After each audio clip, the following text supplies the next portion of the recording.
Bible గ్రంథంలో నుండి అనేకమైన సందర్భాలు దయచేసి ఈరోజు మనము నేర్చుకొని మనం వెళ్ళిపోతాము. చాలా ప్రసంగాలు మరి ఈ క్రిస్మస్ను పురస్కరించుకొని మనం వింటున్నాము. అయితే క్రిస్మస్ అనగానే జాతి భేదం లేకుండా, డినామినేషన్ భేదం లేకుండా ప్రతి ఒక్కరు కూడా జరుపుకోవటం అన్నది మనం చూస్తూనే ఉన్నాము. అయితే దేవుని మనస్సు మనుషులకు కానివ్వండి, సంఘానికి కానివ్వండి, ఎందుకో దేవుని మనస్సు అర్థం కాలేదు. ఎందుకంటే సంఘము కొంత గొప్ప సంఘానికైనా దేవుని మనస్సు అర్థమైందేమో, కానీ ఆ సంఘానికి కూడా పెద్దగా దేవుని మనస్సు సంఘానికి కూడా అర్థం కాలేదు. ఎందుకు ఈ మాట చెబుతున్నాను అన్నప్పుడు, బైబిల్ గ్రంథంలోనికి వెళ్ళి ఒక సంఘము గురించి దేవుడు ఏం మాట్లాడుతున్నాడు మనం చూడగలిగితే, దయచేసి ప్రకటన గ్రంథము 3వ అధ్యాయము, ప్రకటన గ్రంథము 3వ అధ్యాయము ముందుగా 14వ వచనాన్ని మనం చదువుకుందాము. 14వ వచనం మనం చదువుకుందాము. లవోదికయలో ఉన్న సంఘపు దూతకు ఈలాగు వ్రాయుము. యేసుక్రీస్తు వారు ఈ భూమి మీదకి ఎందుకు వచ్చారో మరి మనకే తెలియకపోతే, అందుకే ఒక సంఘాన్ని ముందుగా ఎగ్జాంపుల్ చూసుకొని మనం ముందుకు వెళదాము. లవోదికయ సంఘముతో దేవుడు మాట్లాడుతున్నాడు. ఇప్పుడు మనం అందరం కూడా 19వ వచనాన్ని చదువుకుందాము. నేను ప్రేమించు వారందరినీ గర్దించి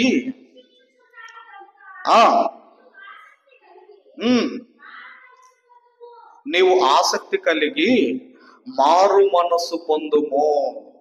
ఎందుకంటేనండి, మనుషులకు ఎలాగూ దేవుడు అర్థం కాలేదు, కనీసము సంఘములో ఉన్న వారికైనా దేవుడు అర్థమయ్యాడంటే ఎందుకు అర్థం కాలేదో 20వ వచనంలో చెబుతున్నాడు. మీరు చూడగలిగితే, ఇదిగో నేను తలుపు నొద్ద నిలుచుండి తట్టుచున్నాను, ఎవడైనను నా స్వరము విని తలుపు తీసిన ఎడల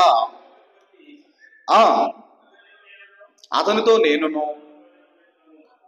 భోజనము చేసేదము. అంటే సంఘములో ఉన్నవారు కూడా దేవుని స్వరము వినటం లేదు. సంఘములో ఉన్నవారు కూడా స్వరము వినకపోగా ఏం చేసిందంటే, సంఘము క్రీస్తును బయట పెట్టింది. కాబట్టి మనం ఆలోచన చేయగలిగితే, బయట ఉండకూడదు క్రీస్తు, మన హృదయములో ఉండాలి క్రీస్తు. క్రీస్తు మన హృదయములో ఉంటే క్రీస్తు మనస్సు ఉంటుంది. క్రీస్తు మన హృదయములో ఉంటే క్రీస్తు మనస్సు ఉంటుంది. క్రీస్తు మనసు ఏంటంటే తగ్గించుకునే మనసు.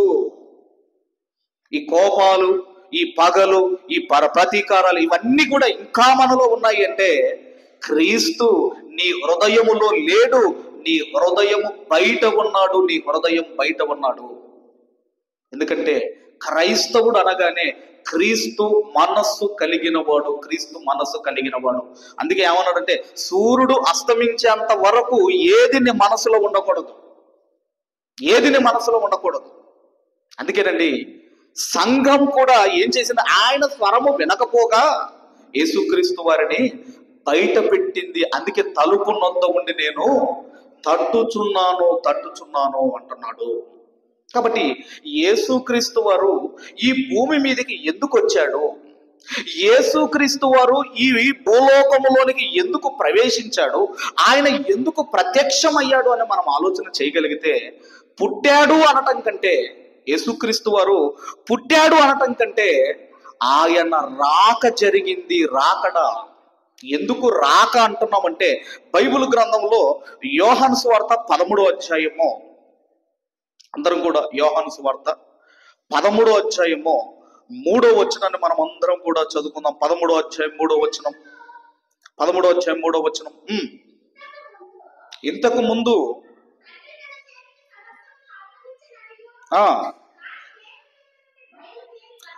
తాను దేవుని యొద్ద నుండి బయలుదేరి వచ్చెననియు, దేవుని యొద్దకు వెళ్ళవలసి ఉన్నదనియు యేసు ఎరిగి. ఆయన దేవుని దగ్గర నుండి బయలుదేరి వచ్చాడా, ఆయన పుట్టాడా? ఏంటండి, భాష జాగ్రత్తగా వినాలి. యేసుక్రీస్తు వారు దేవుని యొద్ద నుండి బయలుదేరి వచ్చాడా, ఆయన పుట్టాడా? ఆయన పుట్టాడా? ఆయన బయలుదేరి వచ్చాడు. బయలుదేరి ఎక్కడికి వచ్చాడు? పాలు తేనెలు ప్రవహించు దేశము, భూమి మధ్యలో ఉన్న దేశము, ఆభరణమై ఉన్న దేశము, ఆ దేశములోనికి ఆయన పుట్టాడా, ప్రవేశించాడా అని మనం చూడగలిగితే హెబ్రీలకు రాసిన పత్రిక 10వ అధ్యాయము, అపోస్తులైన పౌలు గారు హెబ్రీలకు రాసిన పత్రిక 10వ అధ్యాయము 5వ వచనాన్ని మనం అందరం కూడా చదువుకుందాము. కాబట్టి ఆయన ఈ లోకమందు ప్రవేశించినప్పుడు బయలుదేరాడు. ఎక్కడికి ప్రవేశించాడు? ఈ లోకములోనికి ప్రవేశించాడు. మరి పుట్టుకాని రాయించదు కదండి అంటే సామాన్యులకు అర్థం కావడానికి, ఒక గొర్రెల కాపురులు కానివ్వండి, ఇలాంటి సామాన్యులకు కూడా అర్థం కావడానికి ఏ పదాలు వాడాడు అంటే ఆయన పుట్టాడు, నేడు రక్షకుడు మీ కొరకు పుట్టాడు, పుట్టాడు అన్న పదాలు వాడాడు. కానీ ఆయన పరలోకములో బయలుదేరాడు, ఈ లోకములోనికి ఇదిగోనండి ఆయన ప్రవేశించాడు. ఆయన ప్రవేశించాడు. మరి ఆయన లోకానికి వచ్చాడు. ఆయన లోకానికి వచ్చిన తర్వాత ఈరోజు క్రిస్మస్ పండుగని మనం అందరం కూడా పండుగ జరుపుకుంటున్నాము. ప్రతి క్రిస్మస్ కు బాలయేసు బాలయేసు బాలయేసు, ఎప్పుడు బాలయేసు బొమ్మలే, ఎప్పుడు కూడా బాలయేసు బొమ్మలే.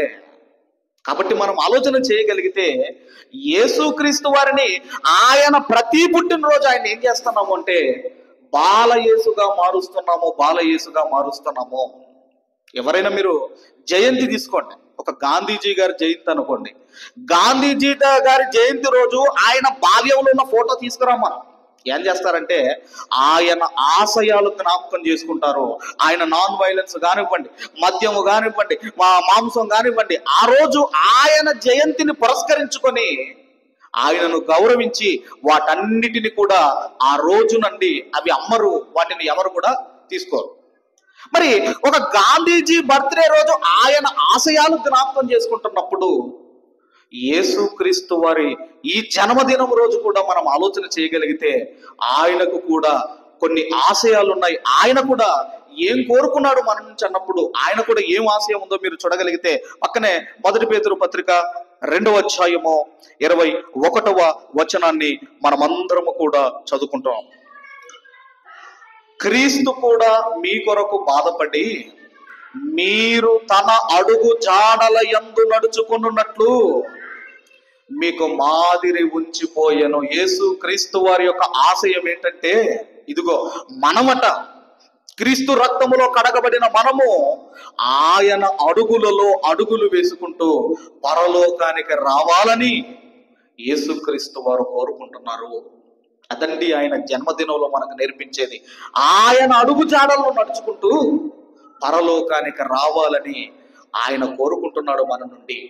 కాబట్టి ఏదో పండగ రాగానే మనము సంబరాలు అంబరాన్ని అంటే విధంగా సంబరాలు సంతోషాలు ఇవన్నీ అనుకుంటున్నాం. సంతోషపడటం తప్పు కాదు, కానీ దాని వెనకాల చాలా మంది త్యాగం ఉన్నది. ఒక యేసుక్రీస్తు వారు ఈ భూమి మీదకి రావడానికి చాలా మంది త్యాగం ఉన్నది. అది మనకు తెలియాలి. ఆ త్యాగం తెలియకుండా మనం ఎంత క్రిస్మస్ జరుపుకున్నా మనం ఆనందపడతాం తప్ప మన వల్ల దేవునికి ఆనందం లేదు. కాబట్టి యేసుక్రీస్తు వారు ఈ భూమి మీదకి రావడానికి త్యాగాలు చేశారంటే చాలా మంది త్యాగం చేస్తే యేసుక్రీస్తు వారు ఈ భూమి మీదకి వచ్చారు. అందులో మొట్టమొదటిగా త్యాగం చేసింది ఎవరు అంటే తండ్రి అయిన దేవుడు. ఎవరండి? పరలోకములో ఉన్న తండ్రి అయిన దేవుడు. ఆయన త్యాగం చేశాడు. యేసుక్రీస్తు వారు ఎవరంటే దేవునికి ప్రియమైన కుమారుడు. ఆయన అద్వితీయ కుమారుడు. దేవునికి చాలా ఇష్టం అండి యేసుక్రీస్తు వారు, యేసుక్రీస్తు వారు. అందుకే మరి టైం లేదు కనుక రోమపత్రిక 8:32లో తన సొంత కుమారుణ్ణి అనుగ్రహించెను, తన సొంత కుమారుణ్ణి అనుగ్రహించెను అని మనం చదువుకుంటాము. ఒక ఎగ్జాంపుల్ ఏంటంటే, ఒక ఉదాహరణ ఏంటంటే, ఒక తల్లికి ఒక కుమారుడు ఉన్నాడు. ఆ కుమారుని యొక్క ప్రతి బర్త్డేకి ఒక విలువైన గిఫ్ట్ ఇచ్చేదటండి తల్లి, ఒక విలువైన గిఫ్ట్ ఇచ్చేదట. అలా ప్రతి బర్త్డేకి ఒక వాల్యుబుల్ గిఫ్ట్ ఇస్తుంది. ఇక అబ్బాయికి ఇదిగోనండి 18 సంవత్సరాలు రాబోతున్నాయి. 18 years లోనికి అడుగు పెట్టబోతున్నాడు. ఇంకా కొన్ని రోజులైతే 18 years లోనికి అడుగు పెడతాడు. అప్పుడు తల్లి చెప్పిందండి, ఒక వారం 10 రోజుల ముందు చెప్పింది, నాన్న ఈసారి కూడా నీకు ఒక విలువైన గిఫ్ట్ నేను నీకు ఇవ్వబోతున్నాను అని తల్లి చెప్పింది. ఈలోపే ఏం జరిగిందంటే అతని బర్త్డేకు ఒక వారం రోజుల ముందు సడన్ గా కుప్పకూలిపోయాడు. వెంటనే పరుగున హాస్పిటల్కి తీసుకొని వెళ్ళిపోయారు. డాక్టర్ గారు చెప్పింది ఏంటంటే, అర్జెంటుగా గుండె మార్పిడి చెయ్యాలి, లేకపోతే నీ బాబు దక్కడు. ఒక వారం రోజుల ముందు. ఆ తర్వాత మొత్తం మీద ఏం జరిగింది అంటే, కుమారుడు బ్రతికాడు. బర్త్డే రానే వచ్చింది. అప్పుడు డాక్టర్ని పిలిచి, డాక్టర్ గారు మా అమ్మ ఏది అని అడుగుతున్నాడు. అప్పుడు మీ అమ్మ ఈ లెటర్ ఇవ్వమని చెప్పింది అని చెబితే, అందులో నానా నీ ప్రతి బర్త్డేకి నేను ఒక వాల్యుబుల్ గిఫ్ట్ ఇస్తాను కదా, ఇదిగో నువ్వు సడన్ గా పడిపోయావు, నీకు గుండె మార్పిడి చెయ్యాలి అన్నారు, గుండె కావాలి అన్నారు డాక్టర్లు. కాబట్టి ఈ బర్త్డే గిఫ్ట్ గా నా గుండెను నీకిస్తున్నాను, నీకు బర్త్డేకు వాల్యుబుల్ గిఫ్ట్ ఇదిగో నేనిచ్చే గుండె అని చెప్పి ఆ లెటర్ లో రాసింది. ఇది నేను మీకు ఎందుకు చెబుతున్నాను అంటే, ఒక తల్లి తన కుమారుణ్ణి ప్రేమించి ఇదిగో ఒక గుండెనే బహుకరిస్తే, పరలోకమందున్న తండ్రి మనలను ప్రేమించి తన ప్రియ కుమారుణ్ణి మన కొరకు ఈ భూమి మీదికి దేవుడు పంపించాడు. మొదటి యోహాను పత్రిక 4వ అధ్యాయము 9-10 వచనాలు దయచేసి మనము చదువుకుందాము. 9-10 వచనాలు మనం అందరం చదువుకుందాం.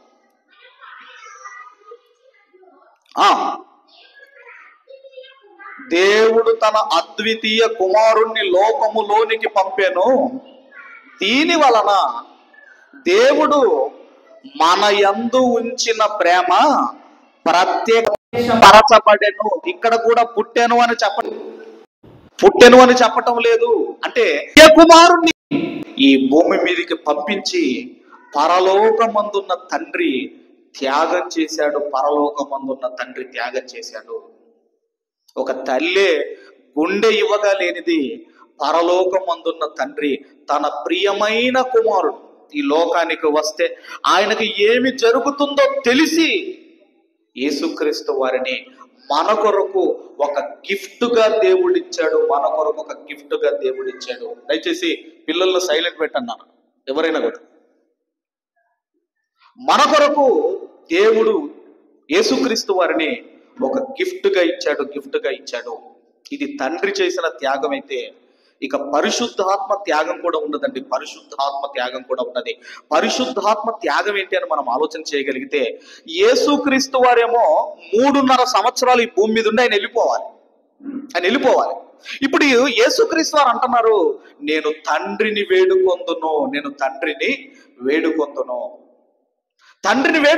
పరిశుద్ధాత్ముడు ఎల్లప్పుడూ ఈ భూమి మీద ఉండాలి. ఎప్పటిదాకా ఉండాలి అంటేనండి, ఆయన యేసుక్రీస్తు వారి 2వ రాకడ వరకు పరిశుద్ధాత్మ దేవుడు ఈ భూమి మీద ఉండాలి.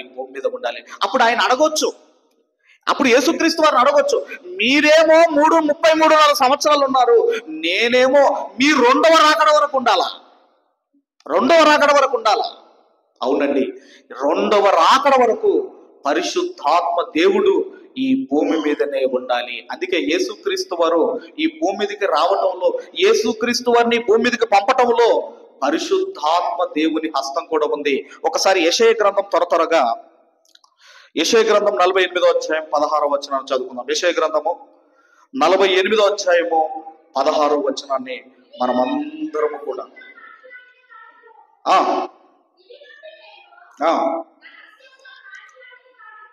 కాను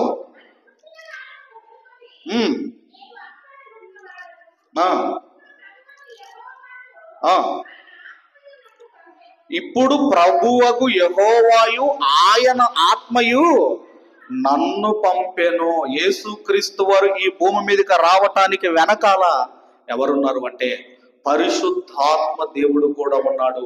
పరిశుద్ధాత్మ దేవుడు కూడా ఉన్నాడు. ఇలా ఏదో యేసుక్రీస్తు వారు అంత ఈజీగా రాలేదండి. దాని వెనకాల చాలా మంది త్యాగం ఉన్నది. దాని వెనకాల చాలా మంది త్యాగం ఉన్నది. అందులో మనందరికీ తెలుసు, తల్లి అయిన మరియ గారి గురించి కూడా త్వరగా మనం చూడగలిగితే లూకా సువార్త 1వ అధ్యాయము 31వ వచనాన్ని మనం అందరం కూడా చదువుకుందాం. లూకా సువార్త 1వ అధ్యాయము 31వ వచనాన్ని మనం అందరం కూడా చదువుకుందాం. కుమారుని కని ఆయనకు యేసు అను పేరు పెట్టుదువు. మరియా అన్న పేరుకు అర్థం ఏంటంటే చేదు. మరియా అన్న పేరుకు అర్థం ఏంటండి? చేదు. ఈ చేదు అన్న పేరు ఎక్కడి నుంచి వచ్చింది అన్నప్పుడు మారా అంటే చేదు. మారా అనే పేరు నుండి వచ్చినదే మరియా అనే పదము. ఈ మారా కాస్త రాను రాను మరియగా మారింది. అందుకేనండి ఈ పేరు ఎవరు పెట్టుకుంటారు అన్నప్పుడు చాలా పేదవాళ్ళు, కటిక పేదవాళ్ళు పెట్టుకునే పేరే మరియా అనే పేరు పెట్టుకుంటారు. మరియా అనే పేరు. అందుకే బైబిల్ గ్రంథంలో సందర్భ సహితంగా పేర్లు ఉంటాయి. ఇప్పుడు యేసు అనుకోండి, యేసు అంటే రక్షకుడు, క్రీస్తు అంటే అభిషక్తుడు. అలాగే బైబిల్ గ్రంథంలో ఈకాబోదు అని ఉంటుంది. అంటే ఈ పేర్లు ఎందుకు పెడుతున్నారు అన్నప్పుడు ఇదిగోనండి, సందర్భ సహితముగా ప్రభావం ఇశ్రాయేలు నుండి వెళ్ళిపోయింది అన్న అర్థం వచ్చే విధముగా ఈకాబోదు అనే పేరు పెట్టారు. అలాగేనండి మరియా అనే పేరు ఎందుకు పెట్టుకునేవారు అంటే ఇదిగోనండి, కటిక పేదరికము, కటిక దారిద్రము కలిగిన వారు మరియా అనే పేరు పెట్టుకునేవారు. ఇంకా మనం చూడగలిగితేనండి, మరి లూకా సువార్త అదే 2వ అధ్యాయము 4-5 వచనాలు మనం చదువుకుందాం. 4-5 వచనాలు చదువుకుందాం. యోసేపు దావీదు వంశములోను గోత్రములోను పుట్టినవాడు గనుక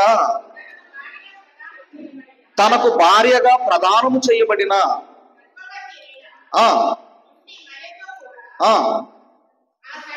ఆ సంఖ్యలో వ్రాయబడుటకు గలిలయలోని నజరేతు నుండి యూదయలో నుండి బెత్లెహేము అనబడిన దావీదు ఊరికి వెళ్ళెను. యోసేపు గారి పితరులు, వాళ్ళ తాతలు ఎవరంటే రాజులు. వాళ్ళ తాతలు రాజులు. కానీ యోసేపు గారు మాత్రము ఒక నిరుపేద, ఒక కార్పెంటర్ పని చేస్తున్నాడు. అప్పుడప్పుడు మనం చదువుకుంటాం కదండి, ఈయన ఒకప్పుడు పలాని ఎక్స్ మినిస్టర్ అండి, ఎక్స్ ఎమ్మెల్యేనండి, వాళ్ళ అబ్బాయి ఇదిగో ఒక ఏటీఎం దగ్గర సెక్యూరిటీ గార్డుగా ఉన్నాడు, పలాని పని చేస్తున్నాడని మనం చదువుకుంటాం. అలాగే ఈయన కూడానండి, యోసేపు గారి పితరులు ఎవరంటే రాజులు.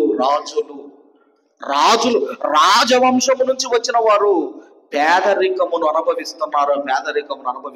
తర్వాత ఏం జరిగిందంటే తనకు భార్యగా ప్రదానము చేయబడిన తర్వాత ప్రదానము జరిగింది.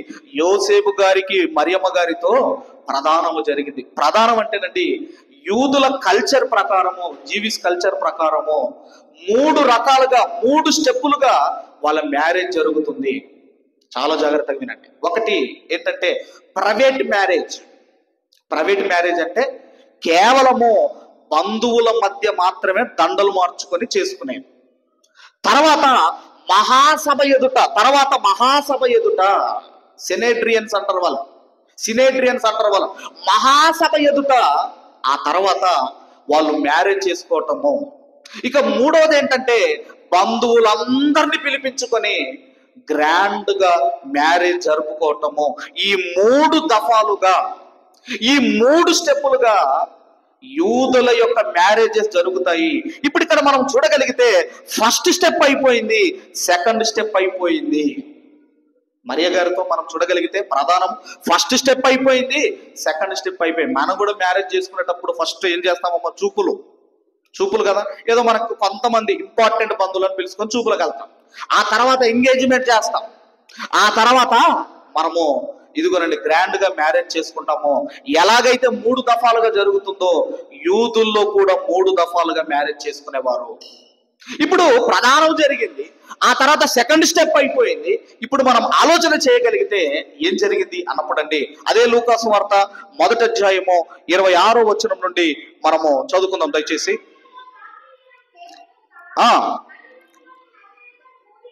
ఊరిలో దావీదు వంశస్థుడైన యోసేపును ప్రదానము చేయబడిన కన్యక యొద్దకు దేవుని చేత పంపబడెను. ఆ కన్యక పేరు మరియా. ఇక్కడ మనం చూడగలిగితేనండి ఏదో పేద స్థితిలో ఉన్నది కదా, ఒక పేద స్థితిలో ఉన్నది కదా. పేదవాళ్ళు ఏం కోరుకుంటారు అంటే ధనవంతులు కావాలని కోరుకుంటారు. కానీ ఆమె గురించి మనం ఆలోచన చేయగలిగితే ఆమె గర్భవతిగా నువ్వు మారబోతున్నావు, నువ్వు గర్భవతివి కాబోతున్నావు. ఆ తర్వాత మనం ఆలోచన చేయగలిగితే ఆ తర్వాత ఏం జరిగింది మనం చూడగలిగితేనండి, ఆ దూత లోపలికి వచ్చి ఆమెను చూచి, దయాప్రాప్తురాలా, నీకు శుభము, ప్రభువు నీకు తోడై ఉన్నాడని చెప్పాను. ఆమె ఆ మాటకు బహుగా తొందరపడి ఆ శుభవచనం ఏమిటో అని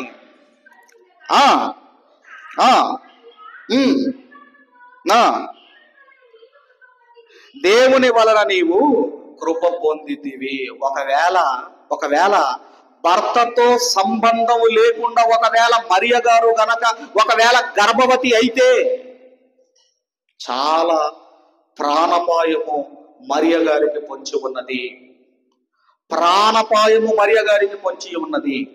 ఏంటంటేనండి ఆ రోజుల్లో భర్తతో సంబంధము లేకుండా ఒకవేళ మరియ గారు గనక ఒకవేళ కన్సీవ్ అయి గర్భవతి అయితే ఆమెకి ఏం చేసేవాళ్ళంటేనండి, ఆ రోజుల్లో ఏం చేసేవారంటే ఆమెను మహాసభ ఎదుటి వారి దగ్గరికి తీసుకొని వెళ్ళేవారు. సినేట్రియన్స్ అని మనం విన్నాం కదండి. సినేట్రియన్స్ అనే వాళ్ళ దగ్గరికి తీసుకొని వెళ్ళి వాళ్ళు ఏం చేశారంటే ఒక చేదు బురద, దేవాలయంలో ఉన్న బూడిది, అది 2 నీళ్లలో మిక్స్ చేయించి అలాంటి స్త్రీలకు తాగించేవారు. ఒకవేళ ఆమె పతివ్రత అయితే ఆమెకి ఏమి జరిగేది కాదు. ఒకవేళ ఆమె నిజంగా తప్పు చేసి ఉంటే ఆమె నట్టి విరిగిపోయి ఆమె కాళ్ళు పడిపోయి కుంటిదిగా మారిపోయేది. అలాంటి వారిని ఊరు చివర పెట్టేవారు. మరియమ్మ గారు ఎన్ని పరీక్షలు తట్టుకోవాలి మీరు ఆలోచించండి. ఎన్ని పరీక్షలు తట్టుకోవాలి. మ్యారేజ్ అయింది, భర్తతో సంతోషముగా ఉండాలి అనుకుంది. కానీ మీరు ఆలోచన చేయగలిగితే అమ్మ నువ్వు ఎలా గర్భవతి అయ్యావో, ఇదిగో పరిశుద్ధాత్మ వల్ల అయినట్టు ఆయన నమ్ముతాడా యోసేపు గారు? ఆయన నమ్మడు. ఆయన ఎందుకు నమ్మడు అంటే అప్పటికి అంతకు ముందు జరిగిన దాఖలాలు లేవు, అంతకు ముందు ప్రూఫ్స్ లేవు. ఏదో పేదింటి అమ్మాయి కదా నేను వివాహం చేసుకున్నాం అనుకుంటే ఇలా జరిగింది ఏంటి అనుకున్నాడు. ఆ తర్వాతనండి ఆయనకు తెలిసి రహస్యముగా విడిచిపెడదాం అనుకున్నాడు, సీక్రెట్ గా వదులుకుందాం అనుకున్నాడు. కానీ ఆయన నీతిమంతుడు. పురుషుల కంటే కోపం చాలా ఎక్కువగా ఉంటుంది కోపం. ఎందుకని మనం ఆలోచన చేయగలిగితే మనము ఆలోచించాలి. ఆ తర్వాత రండి ఏం జరిగింది అని మనం ఆలోచన చేయగలిగితే దయచేసి మత్తయి వార్త త్వరగా మత్తయి వార్త 1వ అధ్యాయము 19వ వచనాన్ని మనం చదువుకుందాము.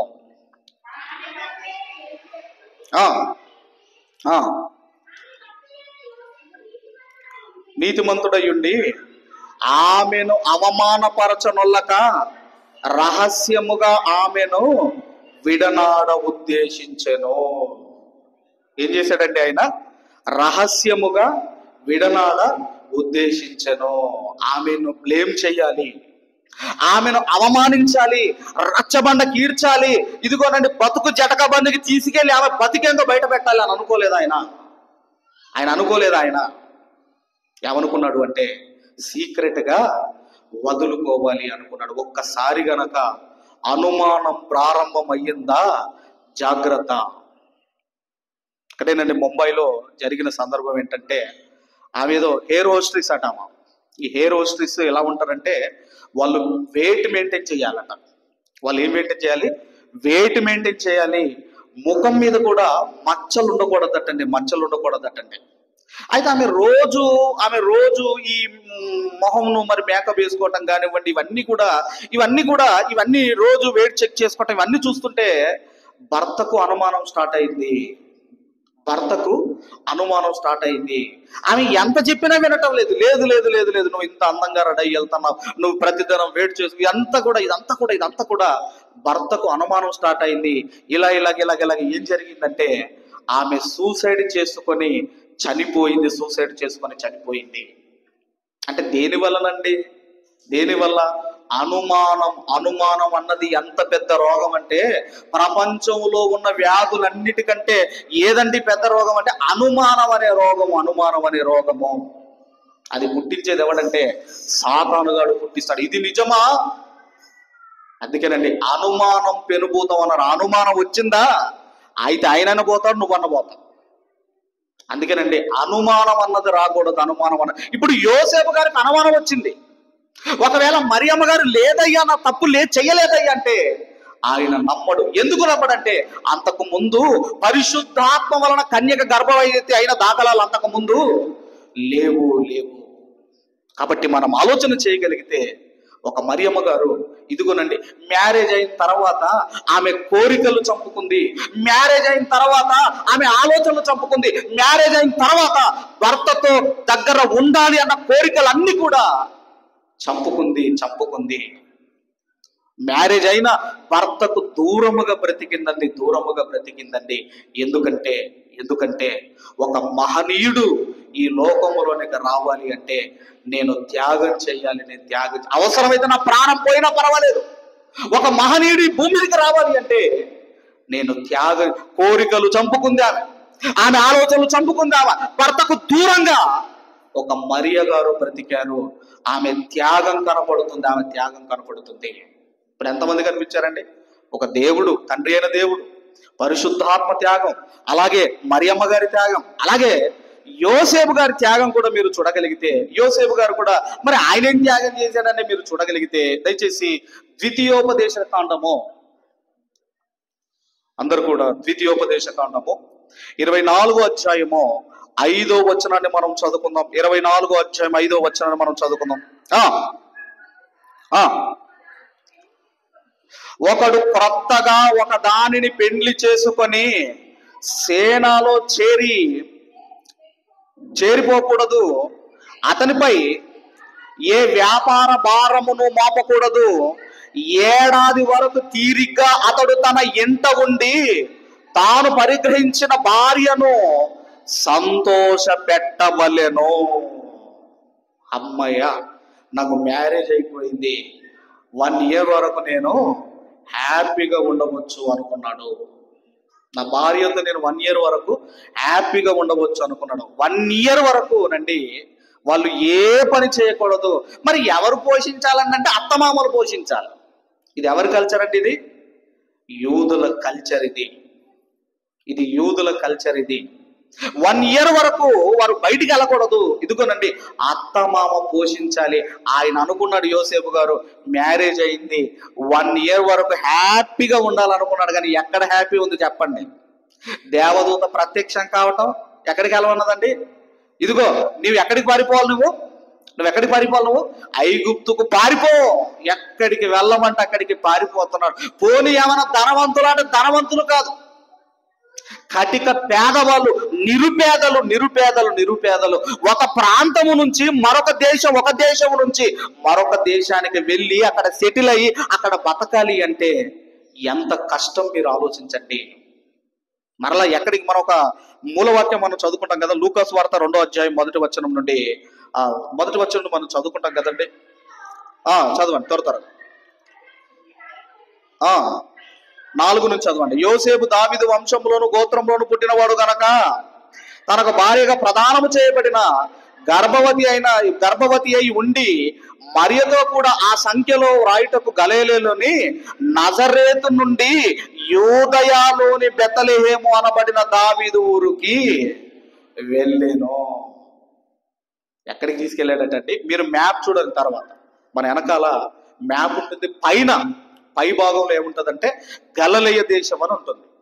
కింద మధ్యలో ఏముంటుందంటే సమరయ దేశం ఉంటుంది. దాని కింద యూదయ దేశం ఉంటుంది. ఇప్పుడు ఈ యూదయ దేశంలోనే ఏముందంటే బెత్లెహేము అనే గ్రామం ఉంది. ఇప్పుడు పైన గలిలయలోని నజరేతు, మీరు తర్వాత మ్యాప్ చూడండి, గలిలయలోని నజరేతు. ఇప్పుడు వీళ్ళు ఎక్కడి నుంచి రావాలి? నజరేతు నుండి, గలిలయ నుండి, నజరేతు నుండి ఒకవేళ డైరెక్ట్ గా సమరయ మీద నుంచి ఒకవేళ యూదయ దేశం బెత్లెహేముకు వస్తే సుమారుగా ఒక 100 కిలోమీటర్లు ఉంటుంది. ఒక 100 కిలోమీటర్లు ఉంటుంది. కానీ అండి, యూదులు సమరయులతో సాంగత్యము చెయ్యరు కనుక వీళ్ళు ఎలా తిరిగి రావాలి అన్నప్పుడు యోర్దాన్ నది దాటి అలాగే పెరమా అనే ఆ ప్రాంతము నుంచి వీళ్ళు ఇటు తిరిగి రావాలి. ఇలా రావటం వల్ల 200-300 కిలోమీటర్లు ఇదిగోనండి ప్రయాణము చేసి యూదయ దేశపు బెత్లెహేముకు రావాలి, గలిలయ నుండి రావాలి అంటే. అందుకేనండి ఆయన కూడా మ్యారేజ్ అవ్వగానే వని హ్యాపీగా ఉందాం అనుకున్నాడు. కానీ యేసుక్రీస్తు వారి కోసం ఆయన కూడా త్యాగం చేశాడు. మరియమ్మ గారి త్యాగం కనబడుతుంది. ఎక్కడికి స్వప్నంలో కనబడి నువ్వు పరిగెత్తాలనగానే పరిగెత్తుతున్నాడు. భార్యను తీసుకొని పరిగెత్తుతున్నాడు. అలాగే శిశువుని తీసుకొని పరిగెత్తుతున్నాడు. పోనీ ఏమన్నా ధనవంతులు అంటే ధనవంతులు కాదు. ఒక యోసేపు గారి త్యాగము కనబడుతుంది యేసుక్రీస్తు వారి భూమి మీదకి రావడానికి. అలాగే మరొకరు ఎవరు అన్నప్పుడు గొర్రెల కాపరులు. ఇంతకుముందు మనం చదువుకున్నాం కదా, అదే రెండో అధ్యాయంలో ఎక్కడ చదువుకుందాం అంటే 16వ వచనం నుంచి 15-16 వచనాలు త్వరగా చదువుకుందాం.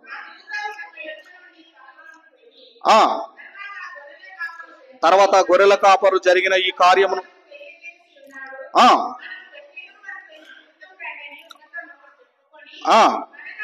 త్వరగా వెళ్ళి చూచిరి.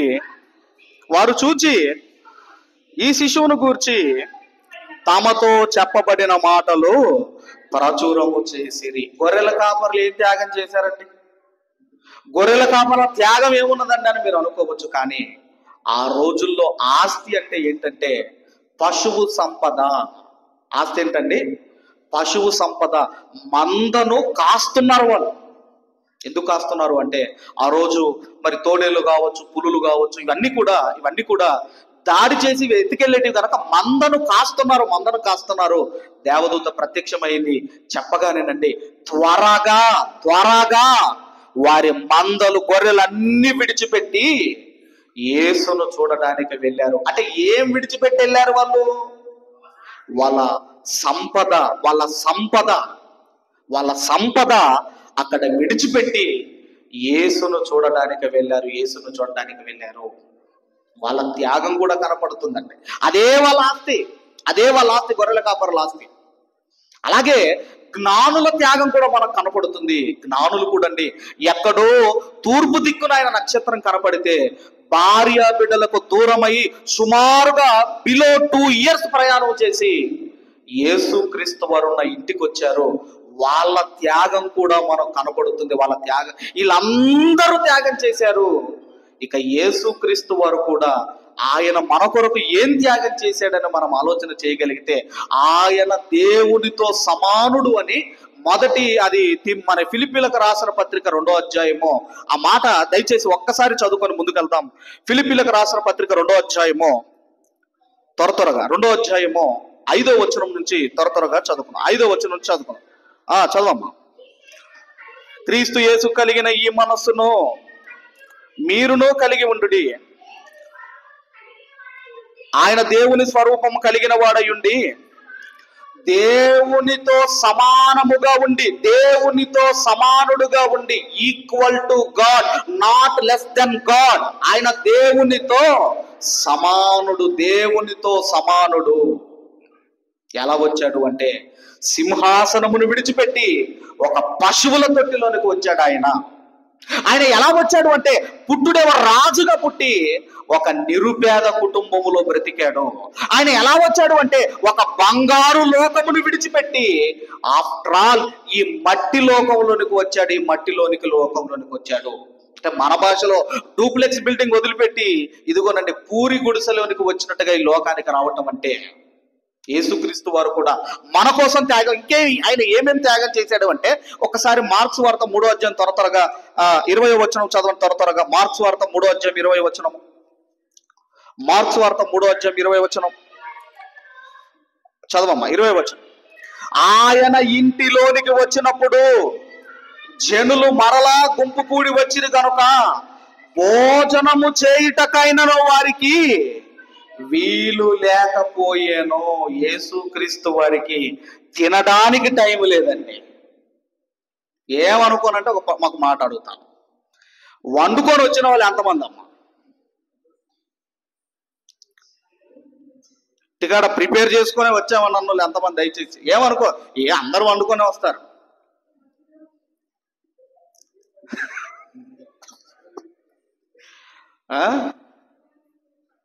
ఆయనకేమో ఏం లేదటమ్మా, తినడానికి తీరిక లేదు, టైం లేదు ఆయనకి. మనకేమో లేట్ అయినా పర్వాలేదు.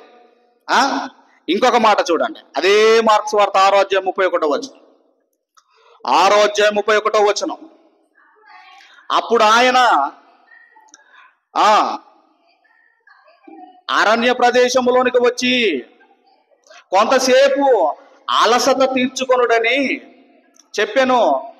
ఏలయనగా అనేకులు వచ్చుచు భోజనము చేయుటకైనను వారికి అవకాశము లేకపోయాను. భోజనము చేయడానికి అవకాశం లేదంటే యేసుప్రభు వారికి భోజనము చేయడానికి అవకాశం లేదు. ఒకవేళ మీరే భోజనము చేసేటప్పుడు కాలు వచ్చింది అనుకోండి, ఏం చేస్తారమ్మా? తిన్నాక చేద్దాంలే అంటారు. అవునా కదా? అవునా కదా? ఒకవేళ ఇంపార్టెంట్ కాల్ అయితే కాలు ఎత్తి భోజనం చేస్తున్నాను మళ్ళీ చేస్తానని కట్ చేస్తాము. ఎందుకు అంత ప్రాధాన్యత ఇస్తాం మనం భోజనానికి? అవునా కదా? కానీ యేసుక్రీస్తు వారికి భోజనము చెయ్యడానికి అవకాశము లేదు, అవకాశము లేదు. ఒక భోజనం చేయడానికే కాదు, ఇంకా చూడండి యోహాను సువార్త 4వ అధ్యాయము 7వ వచనము. యోహాను సువార్త 4వ అధ్యాయం 7వ వచనం.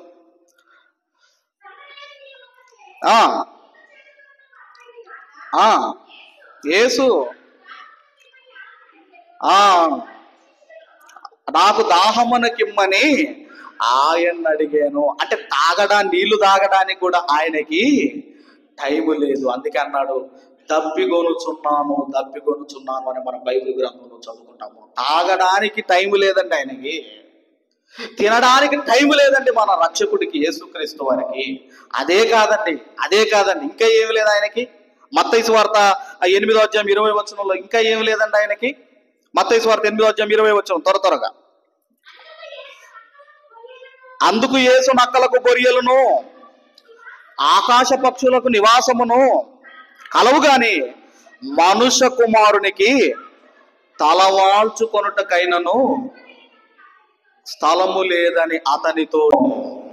అంటే కనీసము ఆయన రెస్ట్ తీసుకోవడానికి గూడు లేదు. మనకు సపరేట్ బెడ్రూములు ఉంటాయి, పిల్లలకు వేరే ఉంటాయి, పెద్దలకు వేరే ఉంటాయి, గెస్టులు ఉంటాయి, ఇవన్నీ ఉంటాయి మనకు. కానీ ఆయనకు తలవాల్చుటకైనా ఆయనకు సమయం, తినడానికి టైం లేదు, తాగడానికి టైం లేదు, ఆయన పడుకోవడానికి రెస్ట్ తీసుకోవడానికి టైం లేదు. కానీ ఒక దగ్గరండి ఆయన రెస్ట్ తీసుకున్నాడు. ఎక్కడ రెస్ట్ తీసుకున్నాడో మీరు చూడగలిగితే మార్క్స్ వార్త 4వ అధ్యాయము 37-38 వచనాలు త్వరగా చదువుకుందాం. మార్క్స్ వార్త 4వ అధ్యాయము 37-38 వచనాలు చదువుదాం.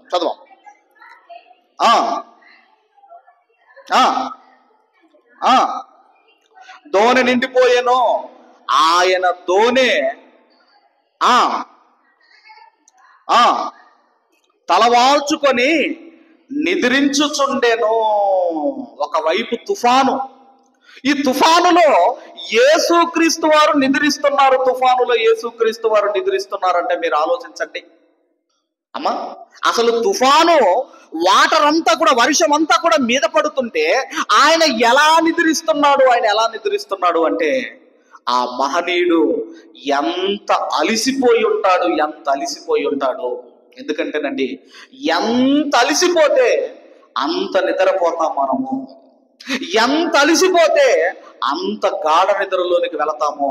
యేసుక్రీస్తు వారు ఎంత అలిసిపోయి ఉంటాడు, ఎంత అలిసిపోయి ఉంటాడు. అందుకే యేసుక్రీస్తు వారి త్యాగం కనపడుతుంది, త్యాగం కనపడుతుంది. ఇంకా ఆయన ఏం చేశాడంటే, ఇంకా త్వరగా ముగింపులోనికి వెళ్తున్నాం. రోమపత్రిక 15వ అధ్యాయము 3వ వచనాన్ని చదువుకుందాం. రోమపత్రిక 15వ అధ్యాయం 3వ వచనం, 15:3. క్రీస్తు కూడా తన్ను తాను సంతోషపరుచుకొనలేదు. క్రీస్తు కూడా తన్ను తాను సంతోషపరుచుకొనలేదు. ఇప్పుడు చాలా చాలా ఎవరిని సంతోషపరచాడు ఆయన?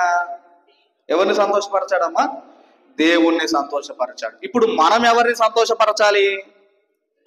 చెప్పాలమ్మా, చెప్పాలమ్మా. ఆ పుట్టినరోజేమో ఆయనది. బట్టలకు ఎవరికమ్మా? బట్టలు మనకే. కేకులు ఎవరికమ్మా? కేకులు మనకే. భోజనం ఎవరికమ్మా? భోజనం మనకే. అన్ని మనకే, అన్ని మనకే. అలాగని మీరు సంతోషపడొద్దు అని కాదు, మీరు సంతోషపడాలి. మన ద్వారా దేవునికి సంతోషం కలగాలి. అందుకే ఆయన అంటున్నాడు, యేసు తన్ను తాను సంతోషపరుచుకొనలేదు, దేవుణ్ణి సంతోషపరిచాడు. మరొక మాట కూడా ఏం రాయబడింది? పక్క 2వ అధ్యాయము, కొరింథీయులకు రాసిన పత్రిక 2వ అధ్యాయము 2వ కొరింథీ పత్రిక 8వ అధ్యాయం 9వ వచనాన్ని కూడా చదువుకుందాం. కొరింథీయులకు రాసిన 2వ పత్రిక 8వ అధ్యాయము 9వ వచనాన్ని చదువుకుందాం. 9వ వచనము, మీరు మన ప్రభువైన యేసుక్రీస్తు కృపను ఎరుగుదురు కదా, ఆయన ధనవంతుడయుండియు మీరు తన దారిద్ర్యము వలన ధనవంతులు కావాలనని మీ నిమిత్తము దరిద్రుడాయను అని మనం చదువుకుంటున్నాము. ఆయన ఎవరంటేనండి, ఆయన ఎవరంటే శ్రీమంతునికి వారసుడు. ఆయన తిమోతి పత్రికలో ఉంటది, శ్రీమంతుడగు దేవుడు, శ్రీమంతుడగు దేవుడు, శ్రీమంతునికి వారసుడు ఆయన, ధనవంతుడు. ఆ లోకం ఎలాంటిదంటే బంగారుమయమైన లోకము. అలాంటి దేవుడు ఈ భూమి మీదకి ఎలా వచ్చాడట? మన నిమిత్తము ఒక దరిద్రుడుగా వచ్చాడు, ఒక దరిద్రుడుగా వచ్చాడు. మనల్ని ఏం చేయడానికి? ధనవంతులుగా చేయడానికి. ఎందులో ధనవంతులు చేయడానికి వచ్చాడు ఆయన? మనలను ధనవంతులు చేయడానికి ఆయన దరిద్రుడుగా ఈ భూమి మీదకి వచ్చాడు. ఇంత త్యాగం ఉందండి యేసుక్రీస్తు వారి భూమి మీదకి రావడానికి. చివరిగా ఎవరు త్యాగం చేశారో చూసుకొని ముగించుకుందాం. మత్తయి సువార్త 2వ అధ్యాయము 16వ వచనాన్ని చదువుకొని ముగించుకుందాం. మత్తయి సువార్త 2వ అధ్యాయము 16వ వచనాన్ని చదువుకొని మనం ముగించుకుందాం. ఆ జ్ఞానులు